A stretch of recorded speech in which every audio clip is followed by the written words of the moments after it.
Turning overseas, and Mahathir Mohamad, the man who has ruled Malaysia for decades, may have reached the end of his career, with news that his own party has nominated a different man as its candidate for Prime Minister.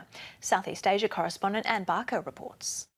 Malaysians have been waiting on tenterhooks all week to learn who'll be the new Prime Minister since Mahathir Mohamad resigned suddenly on Monday and since the ruling coalition he led, Pakatan Harapan, fell apart. Mahathir also resigned as chair of his party Bersatu, apparently when he learned that it was in secret talks with UMNO, the main opposition party, and the Islamist party PAS last weekend.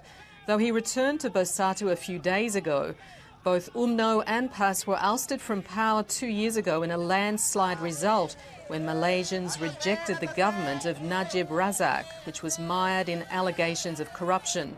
UMNO had ruled Malaysia since independence in the 1960s, and Mahathir himself once led the party. But he made clear last week that he wouldn't enter an alliance with UMNO or PAS, even though he was prepared to stand as Prime Minister again if he had the support. Now it's emerged that Bersatu has nominated another member, Muhyiddin Yassin, as its preferred Prime Minister, and most significant of all, both UMNO and PAS will back him. That would mean this new alliance has close to 90 of the 112 MPs needed to form a majority government. If they can secure support from the many minor parties from Borneo, they would get over the line. But it's not a certainty.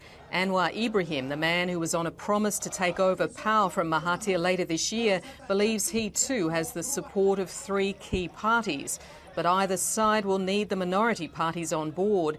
If UMNO and PAS succeed, it will be the end of not only Mahathir's career, but also the end of Anwar Ibrahim's ambitions to be Prime Minister.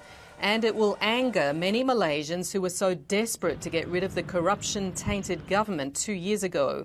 It could also result in Najib Razak's return to politics, even though he's facing numerous trials for corruption.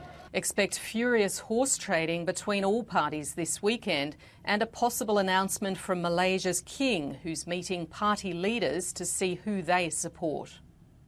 Anne Barker with that report there.